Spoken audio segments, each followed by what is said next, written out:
हाणे कीअं आहे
ओके ठीक है कंटिन्यू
ओके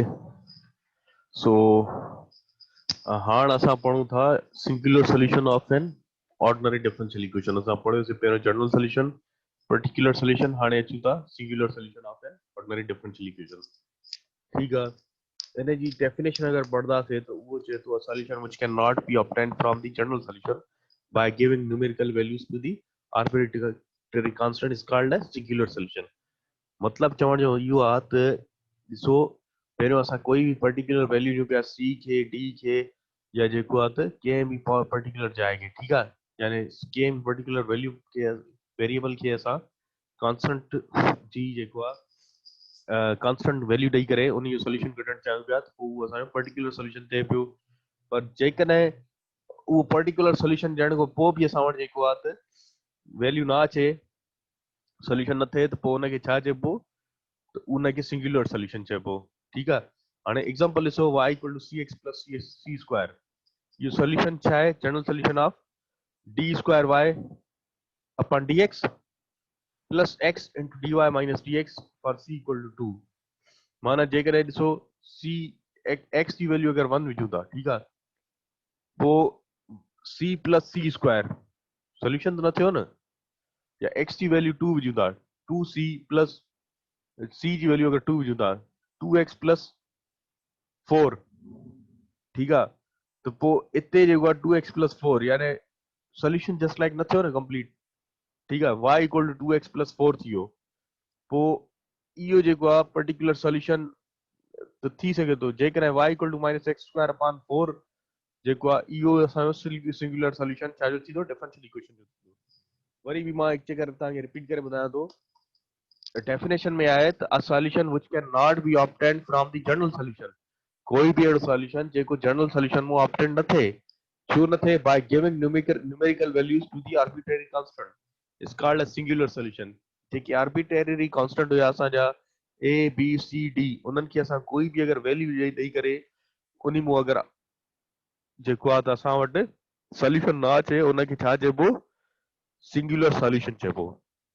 हिकु जगह वरी ॿुधाईंदुमि, a solution which cannot be obtained from the general solution by giving numerical values to the arbitrary constant is called a singular solution। माना कोई भी अहिड़ो सॉल्यूशन जेको न मिले, छा कंहिं न मिले, जनरल सॉल्यूशन में न मिले। छो न मिले, छो जे करे असां उनखे न्यूमेरिकल वैल्यूज ॾींदा हुआसीं, आर्बिट्ररी कांस्टेंट जेकी जनरल सॉल्यूशन में हूंदा उनखे न्यूमेरिकल वैल्यूज ॾियण खां पोइ बि असां वटि जेको आहे सॉल्यूशन न मिले, उनखे असां छा चवंदासीं, सिंगुलर सॉल्यूशन। ठीकु आहे, इन जी एग्जांपल छा आहे हेठि, एग्जांपल हेठि ॾिनल आहे y equal to cx plus c square. ठीकु आहे, इहो छा जनरल सॉल्यूशन आहे, छाजो आहे, dy square plus x into dy upon dx minus y equal to 0। हाणे फॉर c जी वैल्यू आहे 2, अगर c जी वैल्यू ॾिसंदासीं y में विझंदासीं 2, पोइ असां वटि छा ईंदो, 2x प्लस 4 अची वेंदो, c जी वैल्यू 2 आहे अगरि जेकॾहिं। ठीकु आहे, पर्टिकुलर सॉल्यूशन हालांकि चई सघे थो, पर जेकॾहिं y equal to minus x square upon 4 विझूं, ठीकु आहे, y equal to x square minus x square upon 4 विझूं, पोइ इहो छा हूंदो, सिंगुलर सॉल्यूशन हूंदो डिफरेंशियल इक्वेशन जो। हाणे y equal to minus x square upon 4 छा आहे, it is a singular solution of 4। छो जे करे अगरि असां मथी इक्वेशन में जेको आहे, हाणे ॾिसो हिनखे तव्हां सॉल्व करे सघो था, y equal to minus x square upon 4, हिनखे असां तव्हां हिन में विझो dy upon dx plus x into dy upon dx minus y equal to 0। हिनखे left hand side equal to right hand side verify करे सघो था तव्हां।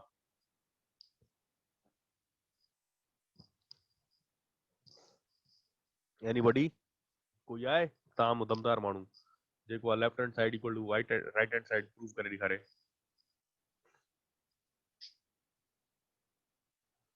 वेरिफिकेशन कीअं हाँ सर, जी सर, आसान है सर। सर इहो तव्हां करे ॾेखारियो, वेरीफाई करे ॾेखारियो, left hand side equal to right hand side singular solution जी सर, जो। अगर 0 इक्वल टू अगर 0, हम ये ले लें कि y is equal to 2x plus 4 इसको लेफ्ट, जी sir, y equal to minus x square upon 4 खे जेको आहे हुन में विझीसि, जेकी इक्वेशन मिलल आहे जी, y डबल डैश जी plus sir, x d y, इनखे वेरीफाई करे ॾिस। ठीकु जी आहे, सर, वेरीफाई करे इजी है हिन सर। ते इहो थी वेंदी, वेरीफाई थी वेंदी। ठीकु आहे, पोइ इनखे छा चइबो, सॉल्यूशन आहे छाजो, सिंगुलर सॉल्यूशन आहे। पर माइनस एक्स स्क्वायर अपॉन 4 त असांखे हुन में न मिलियो आहे, इहो असां पंहिंजी थ्रू असां चेक करणु चाहियो आहे।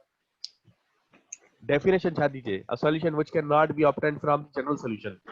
by giving numerical values to the arbitrary constant is called singular solution। माने सिंगुलर सॉल्यूशन उहो हूंदो आहे त जंहिंजी वैल्यूज असांखे जनरल सॉल्यूशन में न मिलनि, ठीकु आहे, पर्टिकुलर सॉल्यूशन में बि न मिलनि, पर उन जी असां वैल्यूज जेको आहे पंहिंजी तरफ़ों ॾींदा। ठीकु आहे, जीअं हाणे y equal to minus x square upon 4 जेको आहे, इहो सिंगुलर सॉल्यूशन छाजो आहे, डिफरेंशियल इक्वेशन जो आहे। इनखे वधीक प्रूव कयो, ठीकु आहे, पोइ वधीक जेको आहे तव्हां हिन खां वेरीफाई करण खां पोइ वधीक जेको आहे तव्हां थोरो आइडिया वठी सघो था त सिंगुलर सॉल्यूशन में छा फर्क़ु आहे। ठीकु आहे, अचो अॻिते हलूं था, फैमिलीज़ ऑफ जी फंक्शन। सर, हाणे फैमिलीज़ ऑफ फंक्शन जे बारे में पढ़ूं था, फैमिलीज़ ऑफ सॉल्यूशंस जे बारे में पढ़ूं था, सॉरी। अच्छा, हाणे ॾिसो, हर शइ जी फैमिली हूंदी आहे, सॉल्यूशंस जी बि फैमिली हूंदी आहे। ठीकु आहे, फैमिली छा आहे, कलेक्शन ऑफ पीपल्स, सेम पीपल। ठीकु आहे, उनखे फैमिली चइबो आहे। मिसाल तौरु हाणे तव्हांजी हिकिड़ी पंहिंजी फैमिली आहे, असांजी पंहिंजी फैमिली आहे, हिननि माना सभिनि जी हिकिड़ी पंहिंजी फैमिली आहे। ठीकु आहे, त इन हिसाब सां सॉल्यूशन जी बि हिकिड़ी फैमिली हूंदी आहे। ठीकु आहे, solution containing n arbitrary constant represent a set जी एक्स वाई सी। ठीकु आहे, माना ही जेको आहे एक्स जी चाहे कोई बि फंक्शन आहे, उन में जेके मेंबर्स कहिड़ा कहिड़ा आहिनि, एक्स वाई सी, ठीकु आहे, इक्वल टू 0 जे बराबरि आहिनि। Of solution is called one parameter family of solutions when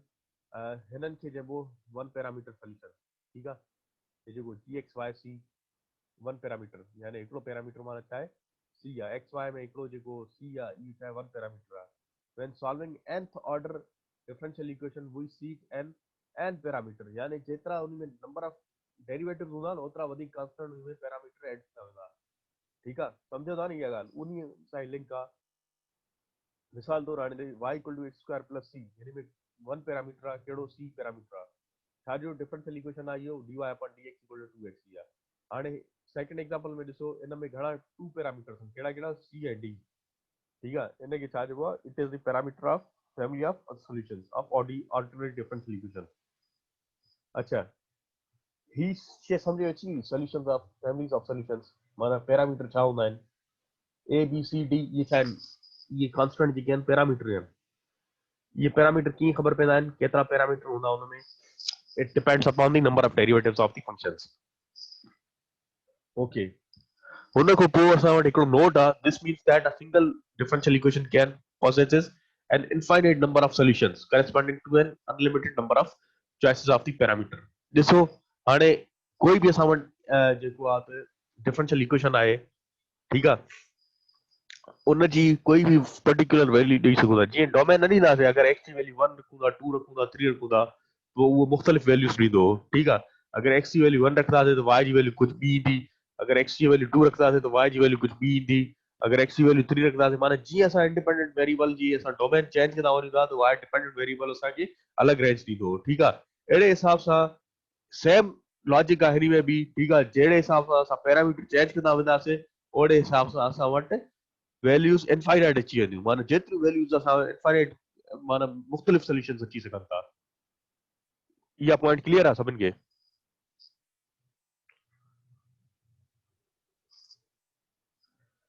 यार सफ़ा रिस्पॉन्स ना है माना मतलब समझ में नथो अचे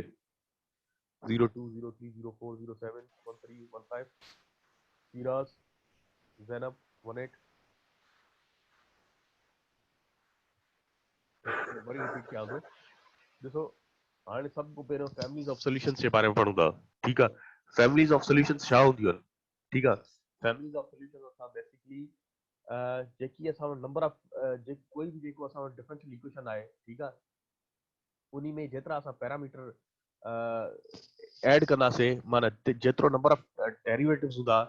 फॉर एग्जांपल डबल डेरिवेटिव आहे त उन में घणा पैरामीटर ऐड थींदा ॿ पैरामीटर ऐड थींदा ट्रिपल डेरिवेटिव आहे त उन में घणा पैरामीटर कांस्टेंट ऐड थींदा माना जेको कांस्टेंट असां ऐड कयूं न उनखे असां छा चवंदासीं उनखे असां पैरामीटर चवंदासीं। इहे पैरामीटर छा हूंदा आहिनि it is the family member of solutions ठीकु आहे फैमिलीज़ ऑफ सॉल्यूशंस ठीकु आहे। उन खां पोइ हाणे मिसालनि ॾिसो मिसालनि y equal to x square plus c हिकिड़ो कांस्टेंट ऐड आहे मतिलबु छा आहे सिंगल डेरिवेटिव आहे इहो इनजो डेरिवेटिव छा आहे dy by dx equal to 2x बिल्कुलु सही आहे हिकिड़ो सिंगल डेरिवेटिव आहे। सेकंड एग्जांपल में ॾिसो c ऐं d c e power x plus d e power minus 3x two parameter family आहे छा जी y double dash plus 2y dash minus 3y equal to 0 यानी डबल डेरिवेटिव आहे त उन में ॿ पैरामीटर ऐड थी विया आहिनि ठीकु आहे। इन जो मतिलबु इहो आहे त अगरि c ऐं d जी वैल्यू अगरि या जेको असांजी कांस्टेंट जी वैल्यू अगरि डिफरेंट ॾींदा वेंदासीं पर्टिकुलरली त पोइ उन में इनफाइनाइट सॉल्यूशंस बि असां वटि अची सघनि था। ठीकु आहे दैट इज़ होल इनफ ठीकु आहे। वधीक अगरि तव्हांखे अञा सम्झ में नथो अचे त पोइ तव्हां जेको आहे इंटरनेट ते रेफर कजो ऐं बुक बि चेक कजो ऐं जेको आहे त हाणे अचूं था ग्राफ जी जेको आहे न बनाइण जे लाइ। ॾिसो ग्राफ कीअं ठाहिबो आहे कैलकुलस में असां ग्राफ प्लॉट करणु सिखियासीं थोरो घणो माना अगरि हाणे ॾिसो c जी वैल्यू c असां वटि छा आहे c y equal to c x square plus c इहो असां वटि सॉल्यूशन हुयो न y equal to x square plus c ठीकु आहे। हेयर सॉल्यूशन आया न y equal to x square plus c वो here y equal to x square plus c c इहो आहे न माना इन खे अगरि असां प्लॉट करणु चाहियूं त इन जो ग्राफ कीअं ठहंदो। हाणे ॾिसो सपोज कयो हाणे मां हिन स्लाइड तव्हांखे वठी वञा हाणे ॾिसो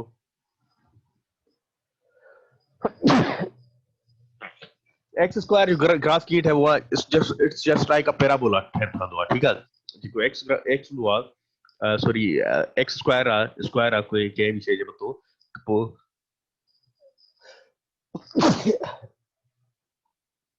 सॉरी यार थोरो ज़ुकाम थी पियो आहे ऐं तबियत ख़राब थी पई आहे हिन लाइ थोरी सोचनि पियूं अच्छा हाणे असां अचूं था त ग्राफ कीअं मैप थींदो आहे ठीकु आहे। हाणे एक्स स्क्वायर जेको आहे y equal to x square असां ॾिठोसीं त इन जो जेको ग्राफ आहे उहो सिंपल हिकिड़ो पैराबोलिक कर्व हूंदो आहे ठीकु आहे पैराबोलिक कर्व हूंदो आहे न ठीकु आहे। हाणे ॾिसो अगरि सी जी वैल्यू 0 आहे 0 छा ते आहे माना ओरिजिन ते आहे पोइ पैराबोलिक कर्व कुछ ही ठहंदो हे c जी वैल्यू अगर 0 आहे y equal to x square माना हे ओरिजिन ते ठहंदो अगर c जी वैल्यू 1 आहे माना 1 यूनिट मथे शिफ्ट थी वियो y जी वैल्यू हीअं ठहंदी पैराबोला हिते ठहंदो अगर c जी वैल्यू y -1 आहे ठीकु आहे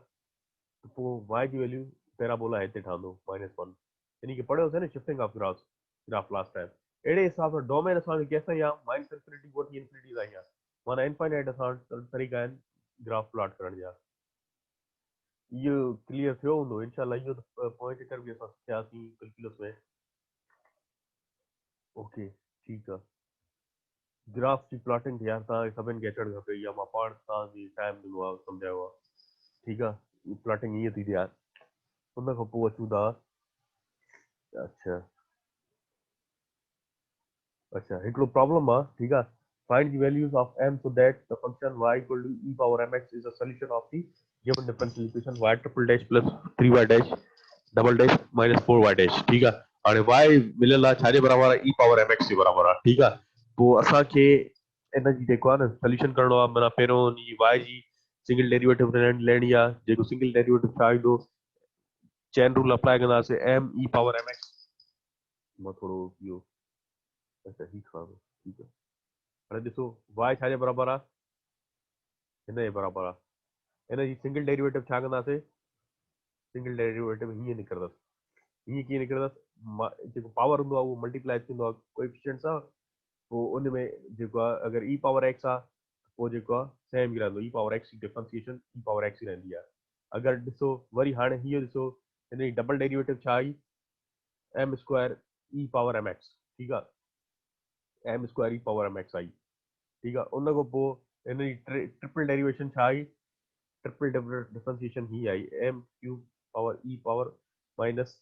ई पावर एम एक्स ठीकु आहे सेम अची वई ठीकु आहे यानी हिते हिकु टाइम मल्टीप्लाई थियो हिते स्क्वायर में अची वियो हिते एम क्यूब अची वियो माना डिफरेंशिएशन कंदा वेंदासीं त ईअं असां वटि आंसर अची वेंदो पोइ जेको आहे ॾिसो इक्वेशन कहिड़ी मिलियल आहे असां वटि y triple dash plus 3y dash minus 4y dash equal to 0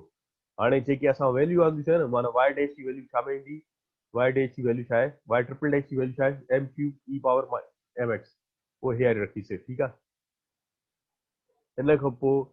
3y double dash जी वैल्यू छा आहे m square e power m x हे 3 हे y डबल डैश जी वैल्यू रखीसीं मल्टीप्लाई बाय 3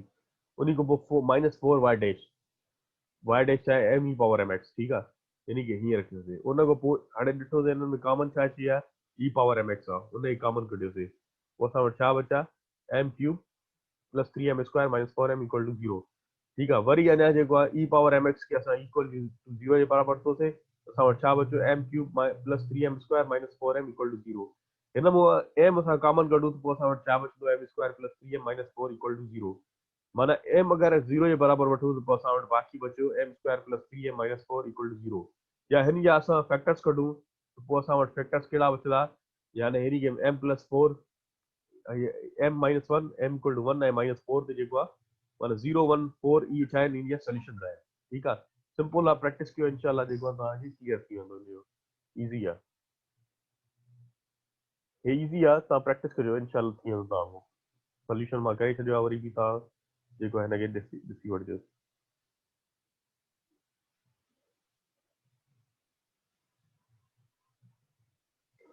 ओके ठीकु आहे हे ईज़ी आहे न जेको आहे त प्रैक्टिस कयो इनशाला तव्हांखे अची वेंदो ठीकु आहे ऐं इन सां रिलेटेड ई हिकु ॿ प्रॉब्लम ॾिना प्रैक्टिस जे लाइ इहे तव्हांखे करणा आहिनि ठीकु आहे हे सेम अथव होड़ी हिन जहिड़ा ई जीअं पोयों कयोसीं अहिड़ा ई अथव इहे बि 2 dy/dx प्लस 20y कैलकुलस में इहे करे आया आहियूं पोइ चकर बि वरी बि तव्हां हिन जी प्रैक्टिस करे वठिजो ठीकु आहे हाणे अचूं था इनिशियल वैल्यू प्रॉब्लम ते अच्छा इनिशियल वैल्यू प्रॉब्लम छा हूंदो आहे initial value problem arise in physical system जेके बि फिजिकल सिस्टम हूंदा आहिनि असां वटि उन में असां वटि इनिशियल वैल्यू प्रॉब्लम थींदा आहिनि ठीकु आहे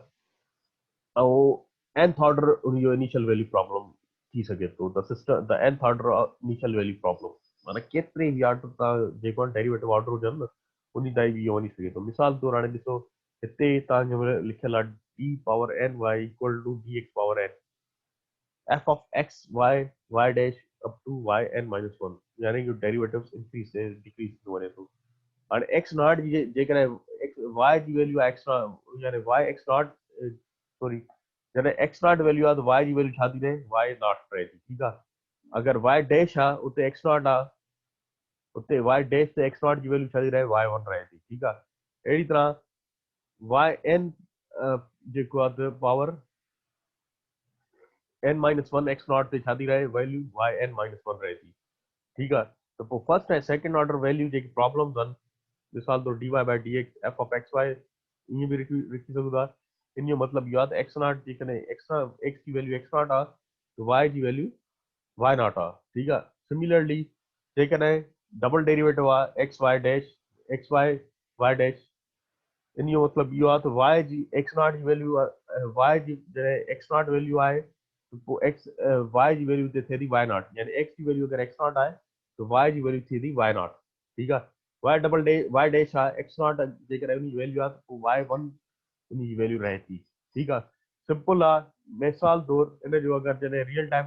एग्जाम्पल आयासीं हे त बाय डेफिनेशन ई फॉर्मूला आहिनि मिसाल तौर तव्हांखे इहो ॾेखारियो वियो आहे त जेकॾहिं y जी वैल्यू y नॉट आहे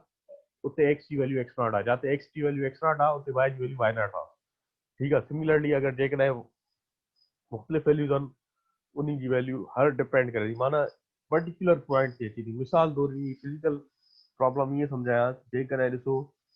जेकॾहिं तव्हांजी उमिरि 14 साल आहे त तव्हांजो वेट घणो आहे 50 किलोग्राम थी सघे थो जेकॾहिं तव्हांजी वैल्यू 70 तव्हांजी उमिरि 70 साल आहे तव्हांजो वेट घणो थी सघे थो 80 किलोग्राम ठीकु आहे उन खां पोइ ईअं माना हर पॉइंट ते जेको आहे न हर वैल्यू ते कुझु न कुझु वैल्यू हर पॉइंट ते कंहिं न कुझु वैल्यू हुजे इन खे छा चइबो आहे इनिशियल वैल्यू प्रॉब्लम ठीकु आहे मिसाल तौर हाणे ग्राफिकली मां सम्झायांव थो हे ॾिसो y x not equal to y not x not y not माना जेकॾहिं एक्स नॉट ही कोई पॉइंट आहे ही ॾिसो था न कोई पॉइंट आहे एक्स नॉट ऐं वाई नॉट कोई बि पॉइंट आहे ठीकु आहे हिन पॉइंट ते जेको आहे त एक्स नॉट ऐं वाई नॉट जेके आहिनि पर्टिकुलर जेके आहिनि पॉइंट्स आहिनि एक्स नॉट ऐं वाई नॉट ठीकु आहे हिते एक्स जी वैल्यू छा आहे एक्स नॉट आहे वाई जी वैल्यू छा आहे वाई नॉट आहे पर्टिकुलर पॉइंट ते हर एक्स एक्सिस आहे वाई एक्सिस आहे एक्स एक्सिस आहे वाई एक्सिस आहे हिन पॉइंट ते एक्स जी वैल्यू छा आहे एक्स नॉट आहे हिन पॉइंट ते वाई जी वैल्यू छा आहे वाई नॉट आहे वाई नॉट आहे या एक्स नॉट आहे ऐं हितां खां वठी हेसि ताईं इहो जेको पूरो फंक्शन जेको आहे कंटिन्यूअस इहो डिफाइन आहे इहो छा आहे इंटरवल आहे ठीकु आहे बेसिकली इहो शो करे थो ग्राफिकली तव्हांखे अच्छा उन खां पोइ मां तव्हांखे हिकिड़ी ॿी शइ सम्झायां त हिकिड़ो थ्योरम मां तव्हांखे पढ़ायां थो एक्ज़िस्टेंट एंड यूनिकनेस ऑफ सोल्यूशन अच्छा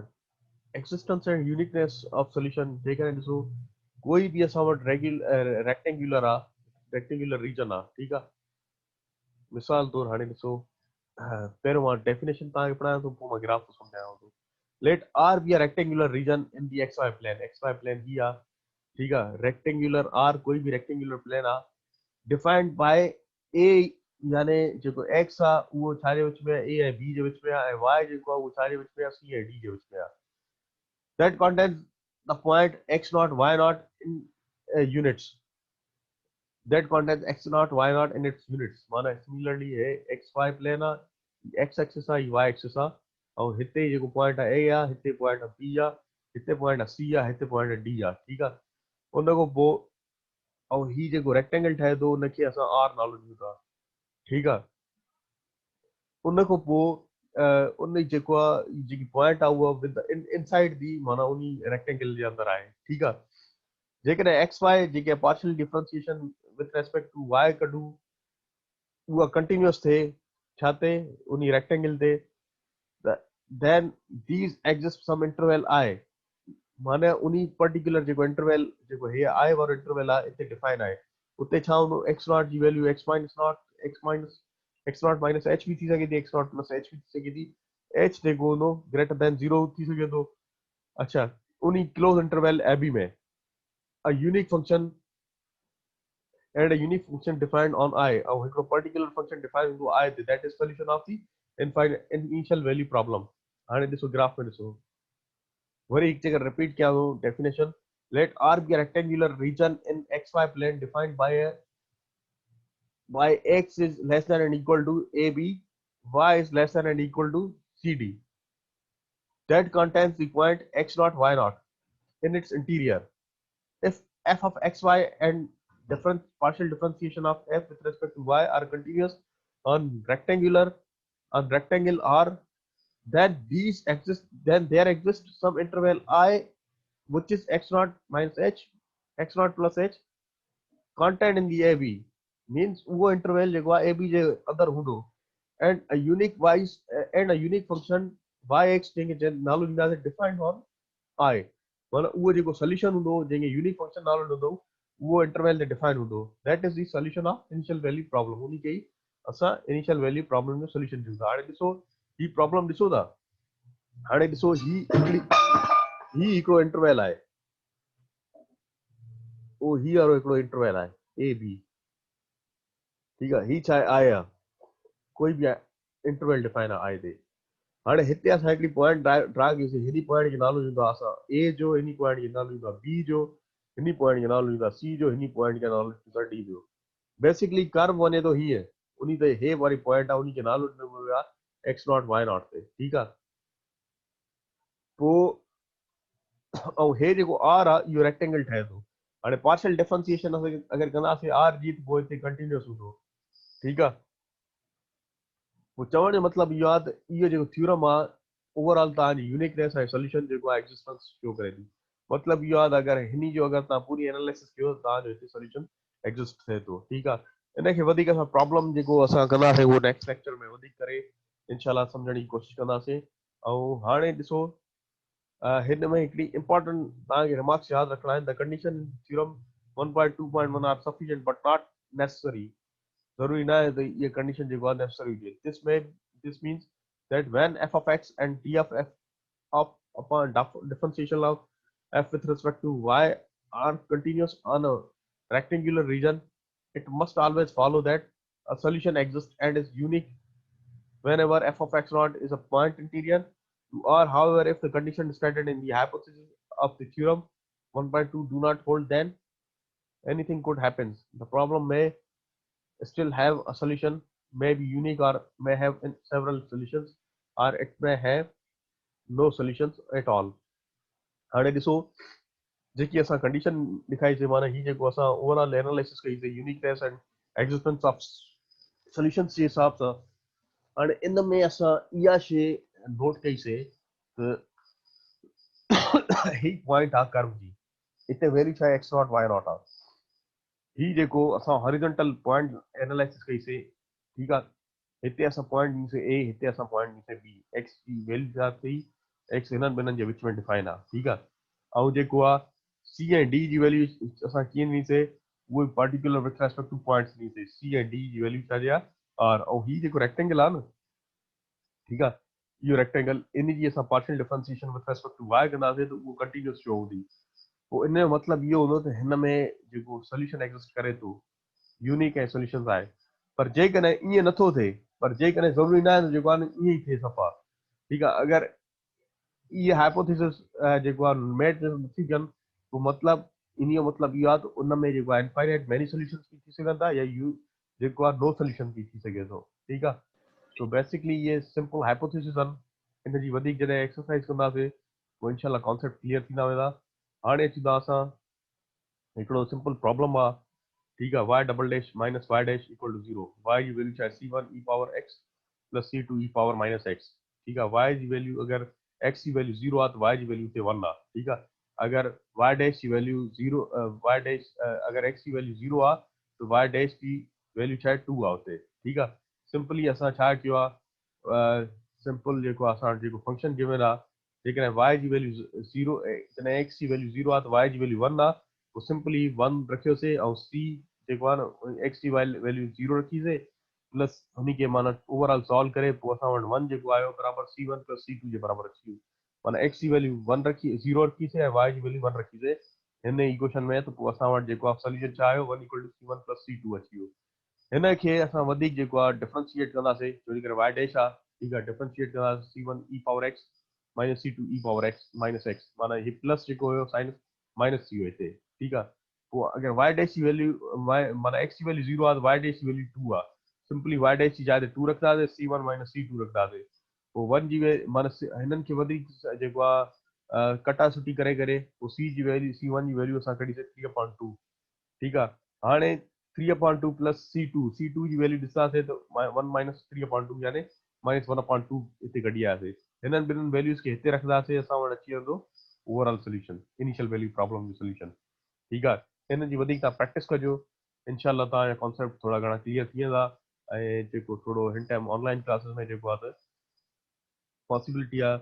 पर तव्हांखे हिन में प्रैक्टिस वधीक करणी आहे, ठीकु आहे। हिन में सोल्यूशन्स तव्हांजी बाक़ाइदा कंफ्यूजन पैदा थी हूंदी अॼु वारे को लेक्चर में, ठीकु आहे, पर तव्हां हिन प्रैक्टिस कंदव इनशाला कंफ्यूजन हल थी वेंदी। ईज़ी आहे, घबराइणो न आहे, सब्जेक्ट तमामु ईज़ी आहे, ठीकु आहे। हाणे मां तव्हां कुझु क्वेश्चन्स वग़ैरह आहिनि मूंखे ॿुधायो, मां हुनखे जल्दी एड्रेस करे वठां।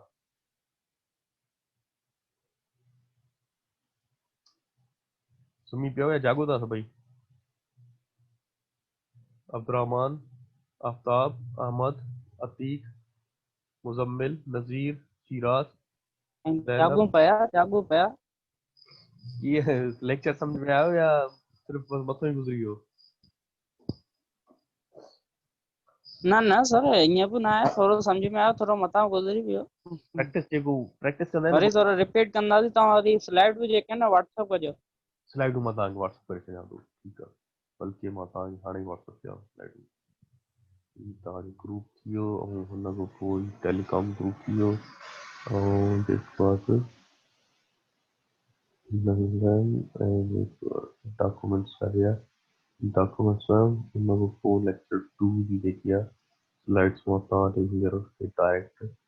मोकिले छॾींदो, चेक कयो मिली आहे। हुन खां पोइ लेक्चर 1 ई मोकिलियाऊं?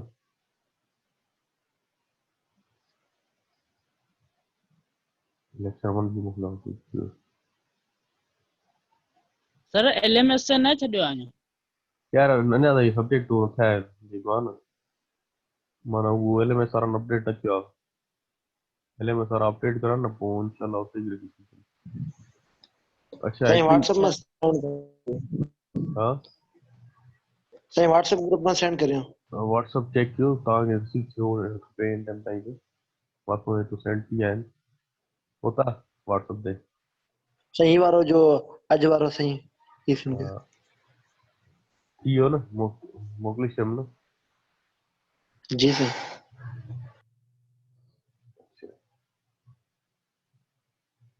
ठीकु आहे, ऐं बाक़ी जेको आहे हिन जी प्रैक्टिस कजो। ऐं ॿी ॻाल्हि इहा जेको आहे त मूंखे शिराज हिन जी अटेंडेंस जेको आहे न मोकिल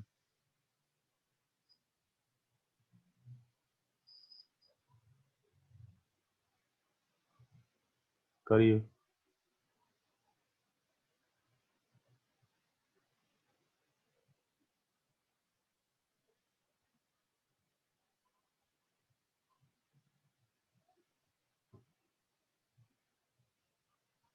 शिराज ॿियो केरु अब्दुररहमान या अतीक अटेंडेंस ॾियारी मोकिलिजां ॾे, ऐं जेको आहे चलो ठीक है सर, असीं व्हाट्सएप ते जेको आहे सो करे छॾींदासीं तव्हांखे ठीकु आहे, ओके ग्रुप में। ठीकु आहे। बसि तव्हांजी हाणे छाजी क्लास आहे? सर इंग्लिश जी आहे, पोइ सर वठंदो अलाए न ख़बर न आहे। साईं जी जी साईं ये तो 20 स्लाइड है सर, वो कौन था जा जा आज पढ़ाया हो, वो कौन है स्लाइड? वो यूट्यूब ते मिली वेंदो। ना साईं बा स्लाइड ता पढ़ाया है ना साईं? हा हिकड़ी प्रिंटेड आई बियो हैंड राइटिंग वाली। हा वो मोकिली त अथमांव न, वरी साईं वरी साईं जी सर। 20 सेंड करियो साईं, वरी सेंड करियो साईं, ये कौन है ये 20 स्लाइड है साईं। ठीकु आहे, मां सेंड कयां थो वरी। जी साईं, महिरबानी साईं। जो जी सर सॼो पिया यार अटेंडेंस तूं ते शेयर करियां हा उहा मां कढी छॾी आहे ठीकु आहे ऐं जेको आहे ही मां लेक्चर मोकिलिया थो आहे इहे चेक कर ये छोकरनि में डिस्ट्रीब्यूट कर जी पंहिंजी जी सर क्लास में ठीकु आहे अच्छा ये ॾिसो लेक्चर 2 जी पीपीटी अची हुई ऐं वरी मां वरी ॿियो बि मोकिलियांव थो लेक्चर 1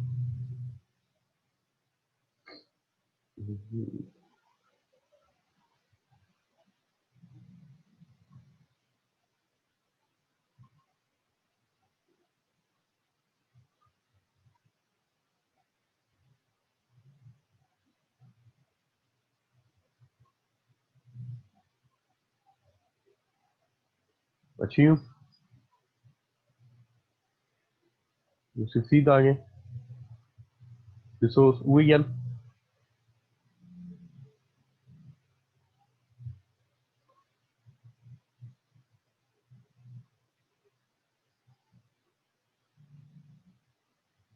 ऐं बाक़ी मां जेको आहे न मिलंदी त मां मोकिले ॾियांव थो ठीकु आहे सो प्रैक्टिस कजो इंशाल्लाह तव्हांजा कॉन्सेप्ट क्लियर थी वेंदा